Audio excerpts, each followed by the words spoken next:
The world is hurting right now, and it's time to rise up. As we lift ourselves up in body, mind, and spirit, we can reach out to others and be a light in a sea of darkness.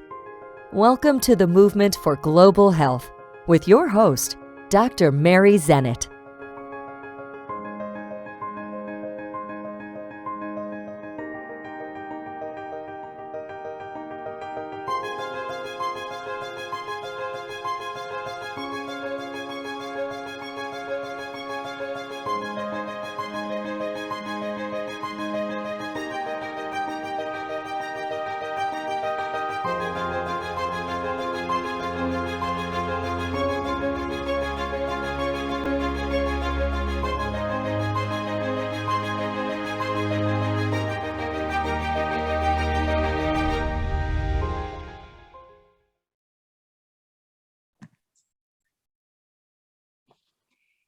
Deborah is a registered and certified dietitian nutritionist who upheld a private practice and still does in Long Island, New York, and has been since 1990.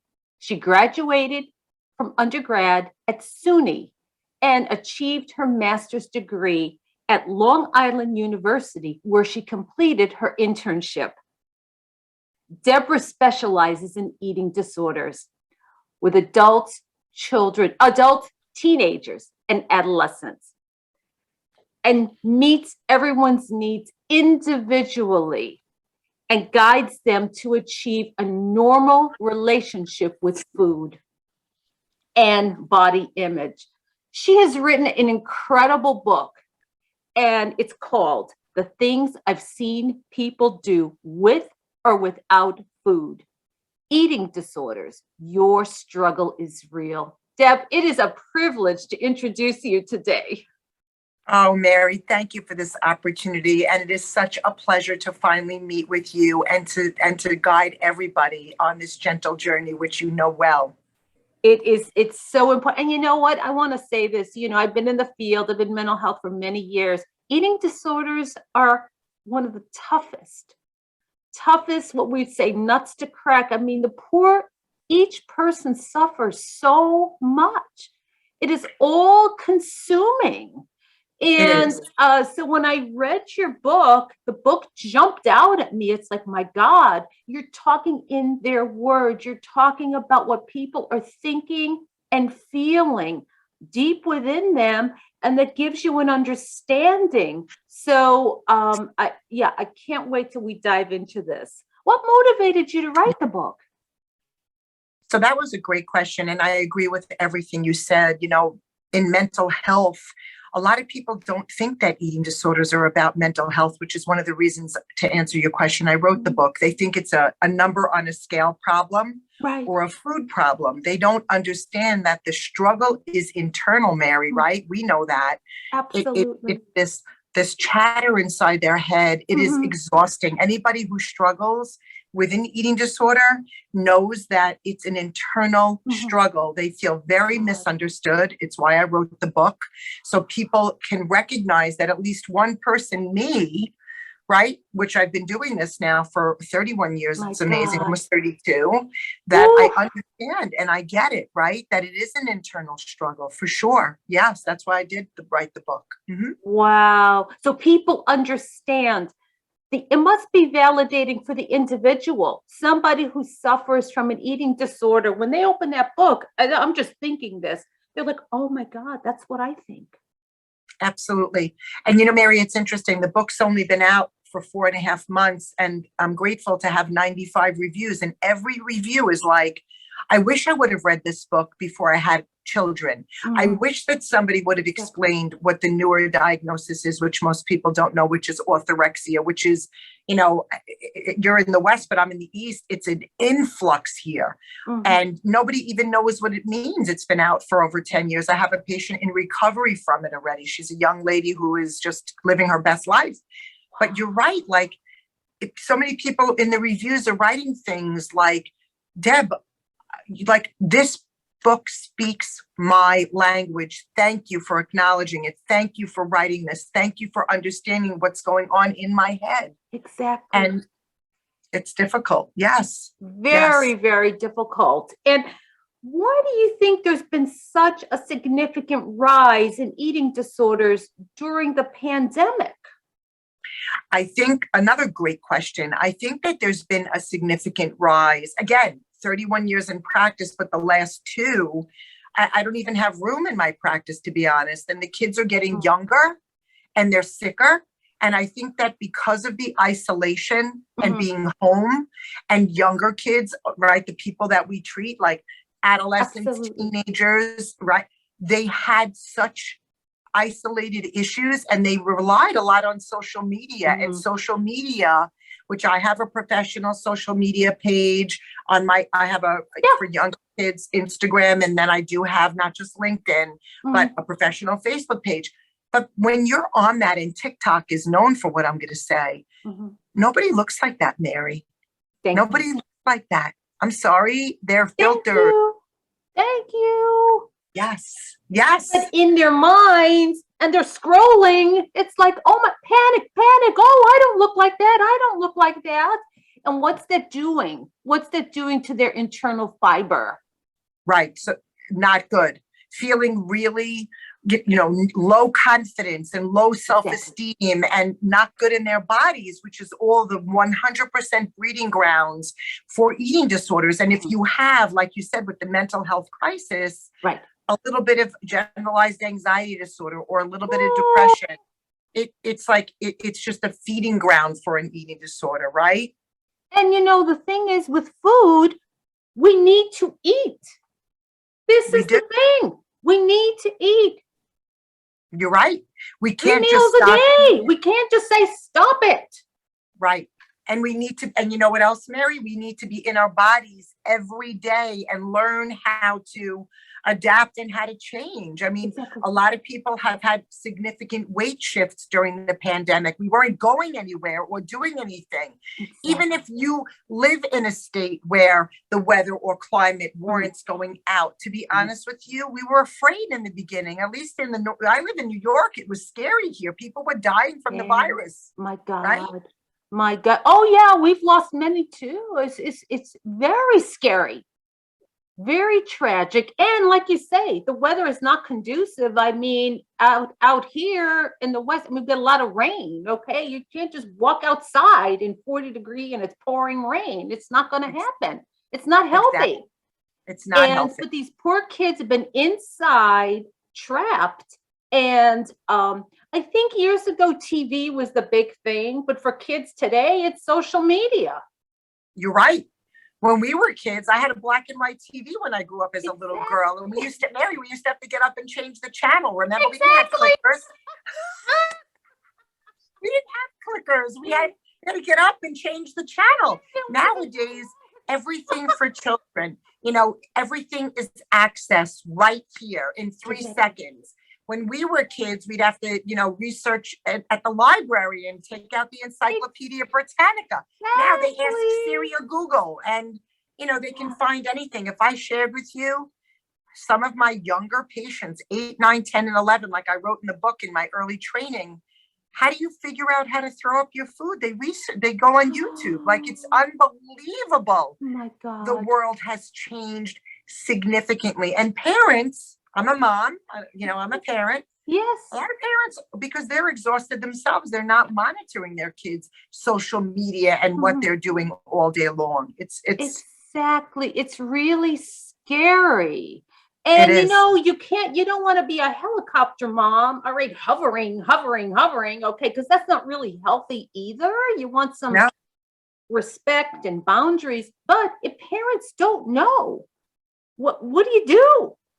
I agree. It is such a dilemma. So tell us a little bit, like when you're working with someone, about your philosophy and how you work with them.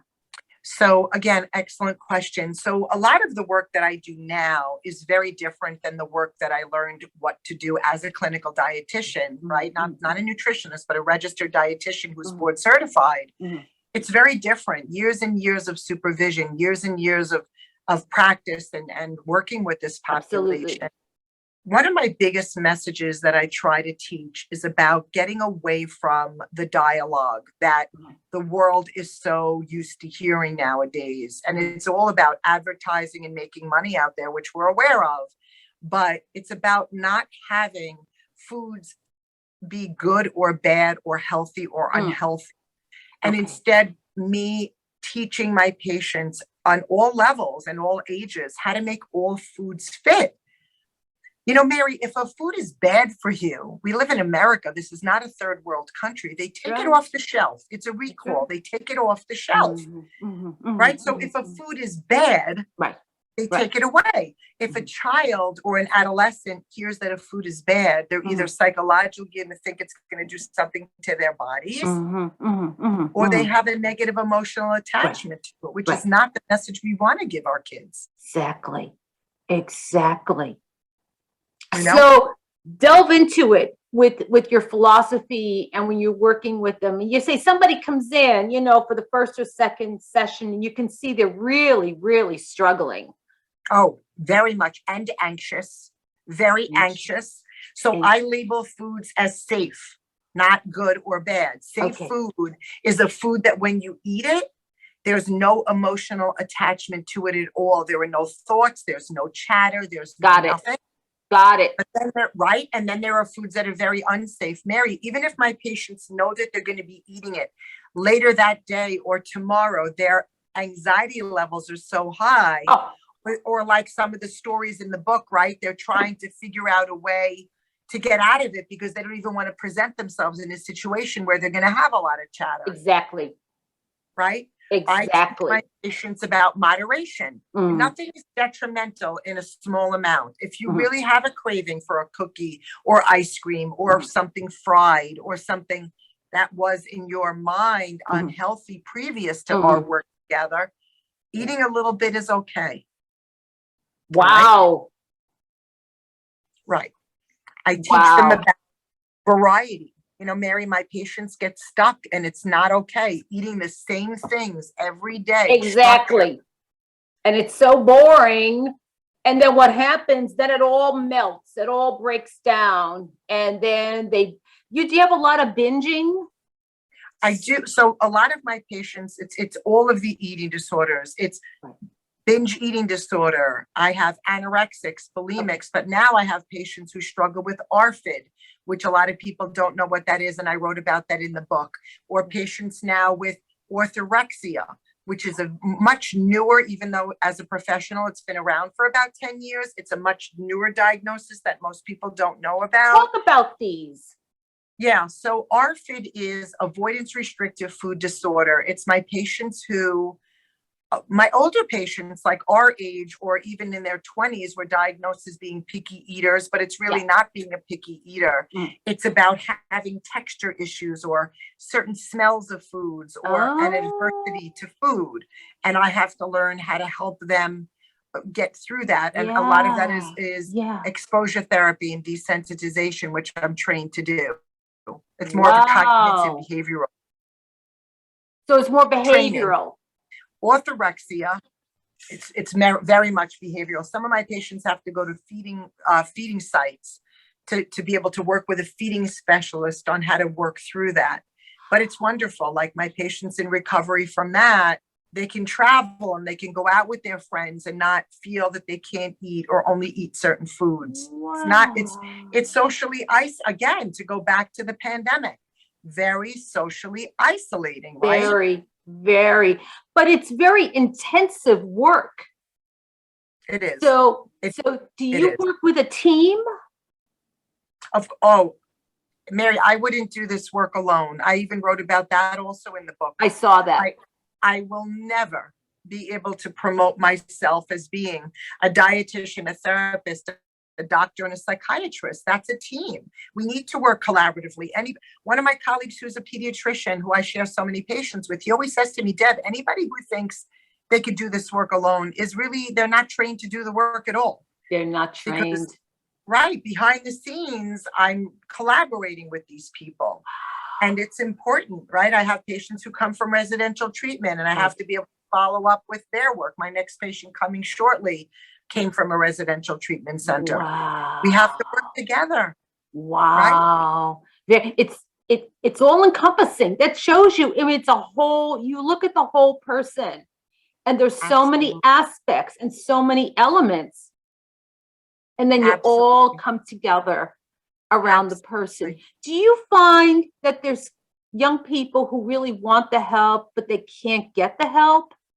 Oh, without a doubt. I volunteer. I don't know if you know this, but I volunteer as a partner in the Healers Circle of Project Heal. And every year for free, I ad lib. I see a patient of theirs who couldn't get treatment because of the insurance. Right. And I see somebody for free every year. I had a young woman last year who was so grateful for the work we did together. And when I finished with her, she was like, I was just so grateful to have helped her on her journey. And she was doing much better at the end. And that's part of me being like doing these things in awareness. Like tomorrow I'll do a library live and doing podcasts with you and Robin on Friday.